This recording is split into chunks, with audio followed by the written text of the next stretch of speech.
بسم الله الرحمن الرحيم يا رب صل وسلم دائما أبدا على حبيبك خير الخلق كلهم هو الحبيب الذي ترجى شفاعته لكل حول من الأحوال مقتحم.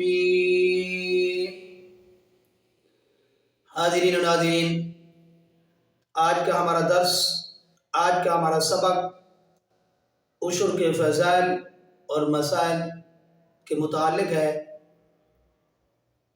عشر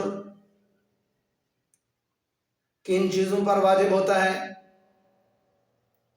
اور عشر کی ضرورت کیوں پیش آئی ہے،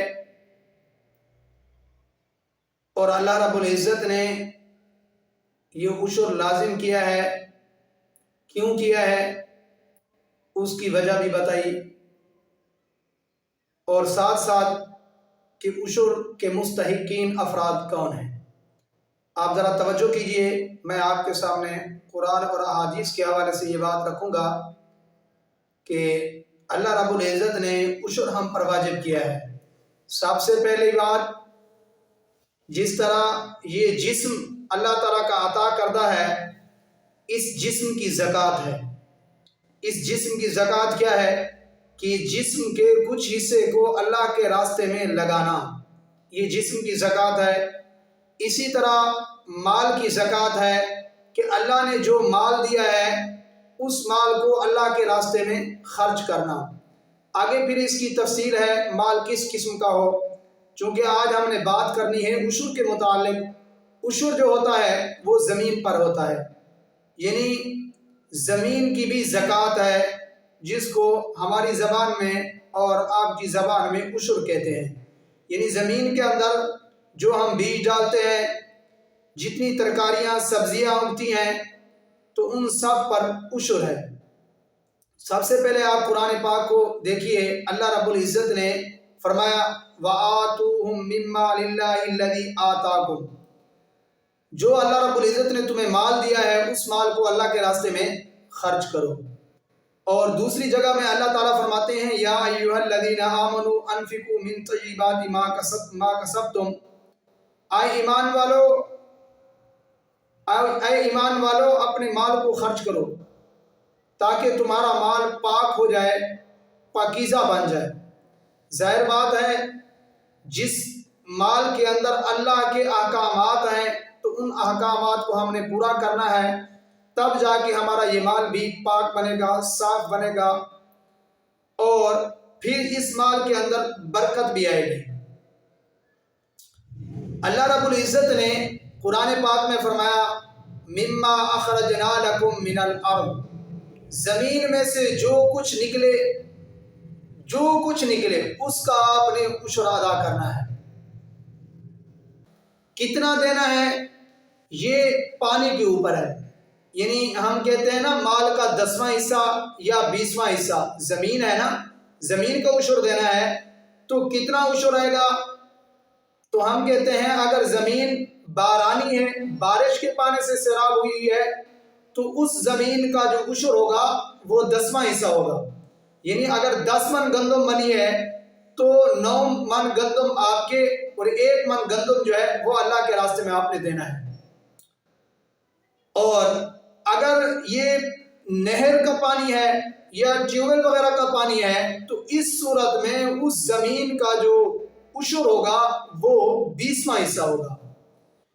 یہ ہم اپنی طرف سے نہیں بات کر رہے، آپ ذرا اللہ کے پاک پیغمبر صلی اللہ علیہ وسلم کا فرمان سنیے۔ جناب نبی کریم صلی اللہ علیہ وسلم نے اس کے متعلق فرمایا ہے کہ پانی جیسا ہوگا اس کے مطابق جو ہے عشر ادا کیا جائے گا، 10واں اور 20واں۔ سنیے ذرا اللہ کے پاک پیغمبر صلی اللہ علیہ وسلم کا فرمان۔ عن سالم ابن عبداللہ عن نبی رضی اللہ تعالی عنہ عن النبی صلی اللہ علیہ وسلم قال فیما سقط السماء والعیون او کان عثریجا العشر وما سقی بالنصح نصف العشر۔ ترجمہ دیکھیے، یہ حدیث صحیح بخاری کی حدیث ہے، میں آپ کے سامنے ترجمہ بھی بیان کر دیتا ہوں۔ حضرت عبداللہ بن عمر رضی اللہ تعالیٰ عنہما سے روایت ہے، نبی کریم صلی اللہ علیہ وسلم نے ارشاد فرمایا، جو کھیتی بارش کے پانی یا قدرتی چشمے کے پانی سے سیراب ہو یا خود بخود سیراب ہو، مثلا نہر وغیرہ کے کنارے پر واقع ہو، جس کی وجہ سے پانی دینے میں محنت نہ کرنی پڑتی ہو اور نہ ہی پانی کا خرچہ ادا کیا جاتا ہو، تو اس صورت میں عشر 10واں حصہ لیا جائے۔ اور جس کھیتی میں کنویں، ٹیوب ویل، رہڑ یا وہ نہری پانی جس کا آبیانہ ادا کیا جائے، پانی لیا جائے، تو اس میں سے نصف عشر یعنی 20واں حصہ لیا جائے گا۔ آپ نے حدیث دیکھ لی، سن لی، اب دوسری حدیث بھی دیکھیے۔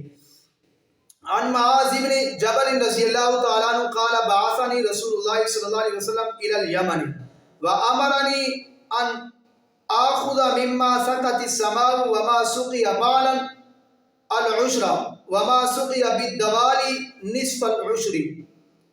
سنن ابن ماجہ کی حدیث ہے، حضرت معاذ بن جبل رضی اللہ تعالیٰ عنہ سے مروی ہے کہ مجھے رسول اللہ صلی اللہ علیہ وسلم نے یمن کی طرف عامل بنا کر بھیجا اور مجھے حکم فرمایا کہ میں بحیثیت عامل اس پیداوار سے جو آسمان کے یعنی بارش کے پانی سے سیراب ہوئی ہو اور جو زمین نہر کے کنارے پر واقع ہونے کی وجہ سے سیراب ہوئی ہو، یعنی اسے خود بخود پانی دینے کی ضرورت پیش نہیں آئی، تو اس میں 10واں حصہ بطور عشر کے حاصل کروں، اور جو زمین کنووں کے ڈولوں سے سیراب ہو اس میں بطور عشر 20واں حصہ وصول کروں۔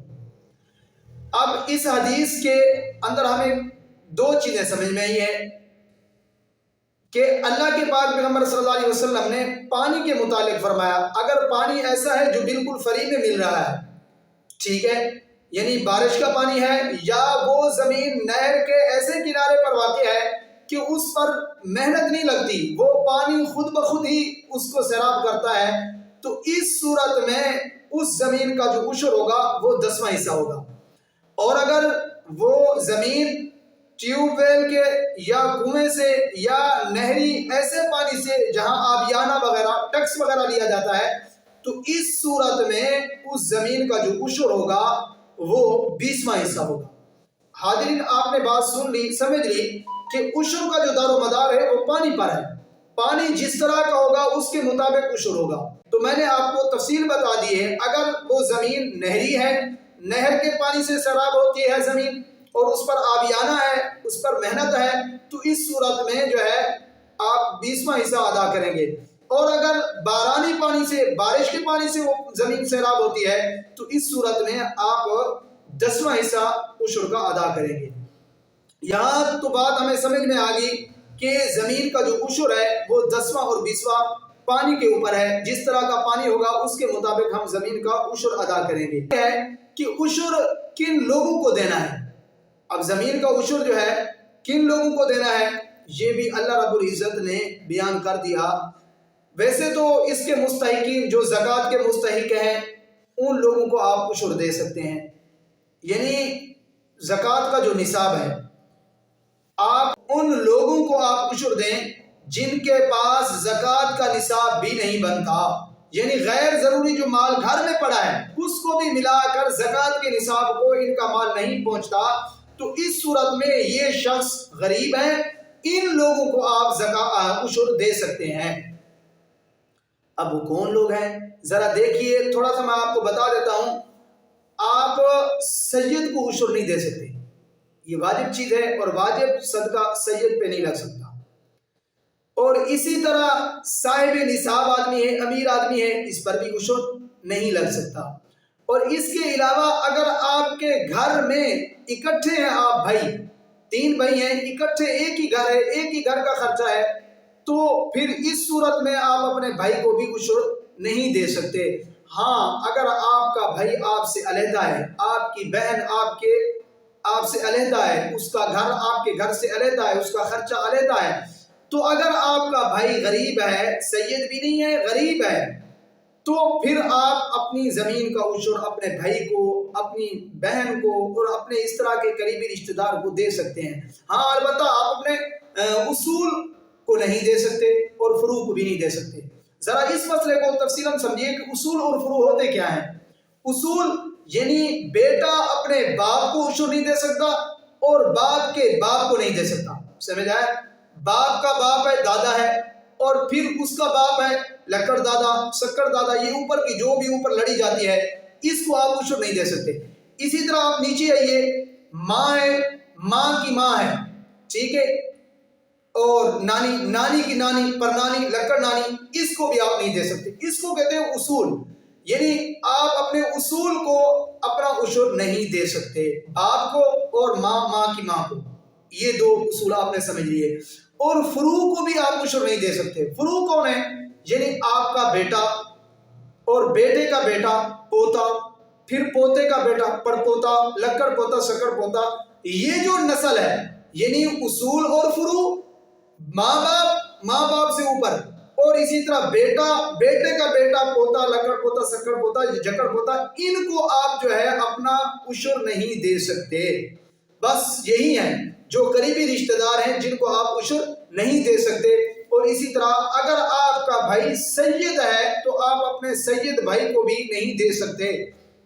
اگر آپ کا بھائی آپ سے علیحدہ ہے، آپ کی بہن آپ سے علیحدہ ہے، تو آپ اپنے بھائی کو بھی، اپنی بہن کو بھی عشر دے سکتے ہیں، بلکہ زیادہ ثواب ہے۔ اللہ کے پاک پیغمبر صلی اللہ علیہ وسلم نے فرمایا نا، سلو الارحام، رشتہ داروں کے ساتھ تعلق جوڑے رکھو، یہ محبت ہے رشتہ داروں کے ساتھ۔ آپ رشتہ داروں کو اپنا عشر دیں گے تو رشتہ داروں کی محبت مزید بڑھے گی، شرط یہ ہے کہ یہ آپ کے رشتہ دار غریب ہوں، ٹھیک ہے۔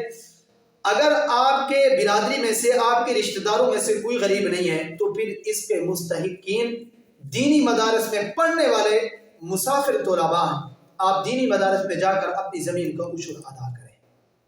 یہ دوسری بات آ گئی کہ عشر کے مستحقین کون لوگ ہیں۔ تیسری بات یہ ہے کہ عشر کس چیز کے اوپر ہے، عشر کس چیز پر ہے۔ یہ بھی بہت سارے مسائل ہیں کہ عشر کس چیز پر ہے۔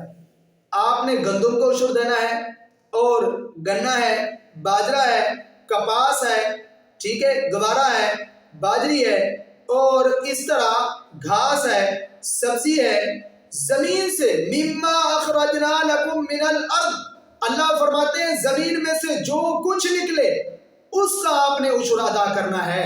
ہاں البتہ جو مقصود والی چیز ہو، مقصودی چیزیں ہوں تو اس کا آپ نے عشر ادا کرنا ہے۔ مثلا آپ کی زمین میں خضر و گھاس اگ گیا ہے، خضر و گھاس کا عشر نہیں ہے، فقہاء لکھتے ہیں۔ اسی طرح جو درخت وغیرہ ہیں، اگر وہ خضر ہیں، کسی کام کے نہیں ہیں تو ان کا عشر نہیں ہے۔ اگر آپ وہ درخت وغیرہ کام آتے ہیں، آپ ان کی لکڑیاں بیچتے ہیں، یعنی آپ کو نفع مل رہا ہے، تو اس صورت میں پھر ان درختوں کا بھی عشر ہوگا، ان لکڑیوں کا بھی عشر ہوگا۔ تو جو چیزیں مقصود بنتی جائیں گی تو ان کا عشر ہوگا۔ الخلاصہ یہ ہے، گندم پر عشر ہے، ٹھیک ہے، کپاس پر عشر ہے، اور گنے پر عشر ہے، گھاس پر عشر ہے، سبزیوں پر عشر ہے۔ لیکن یاد رکھیے اس کے درمیان ایک اور بات ہے کہ وہ کھیتی جتنی بار اگے گی اتنی بار اس پر عشر آئے گا۔ مثلا اگر ایسی سبزی ہے جو بار بار کاٹی جاتی ہے، اب دیکھیں آپ سبزیوں کو کاٹیں نا، ایک بار کاٹتے ہیں، یہ سبزی پھر اگاتی ہے، تو جب دوبارہ کاٹیں گے تو اس سبزی کا دوبارہ عشر ہوگا۔ اسی طرح گھاس میں سے بعض ایسے گھاس ہیں جو دو تین بار اگتے ہیں، ایک بار آپ نے کاٹ لیا نا، پھر اس کو پانی لگاؤ دوبارہ اگاتا ہے، پھر اس کو کاٹو، ٹھیک ہے، پھر اس کو پانی لگاؤ پھر اگاتا ہے۔ تو جتنی بار یہ گھاس اگے گا اتنی بار اس کا عشر آپ کو ادا کرنا پڑے گا، ٹھیک ہے۔ اللہ پاک آپ کے مال کو پاک کر دیں گے۔ پھر دنیا کا فائدہ یہ ہوگا کہ آپ کے رزق کے اندر بڑھوتری آئے گی، برکت آئے گی۔ آخرت کا فائدہ یہ ہوگا کہ اللہ پاک اس کے بدلے میں آپ کو جنت عطا کریں گے۔ حاضرین، اس وقت میں آپ سے اجازت چاہوں گا۔ اللہ تعالیٰ سے دعا ہے اللہ تعالیٰ مجھے اور آپ حضرات کو صحیح معنی پیارے پیغمبر صلی اللہ علیہ وسلم کی شریعت پر عمل کرنے والا بنائے۔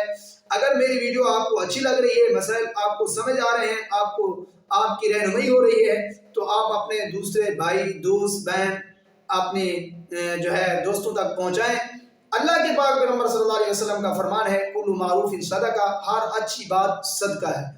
تو یہ اچھی بات صدقہ ہے، میرا پیغام آپ تک پہنچا ہے، آپ نے اس پیغام کو اپنے دوستوں تک پہنچانا ہے تاکہ وہ بھی ان مسائل میں اگر مذبذب ہیں، پریشان ہیں عشر کے مسائل کے متعلق، تو انشاءاللہ العزیز یہ مسائل، یہ بیان سننے کے بعد ان کی جو ہے رہنمائی ہو جائے گی، اور ان کو جو ہے اچھے طریقے کے ساتھ پیارے پیغمبر صلی اللہ علیہ وسلم کی شریعت کے مطابق وہ بھی عمل کرنے والے بن جائیں گے۔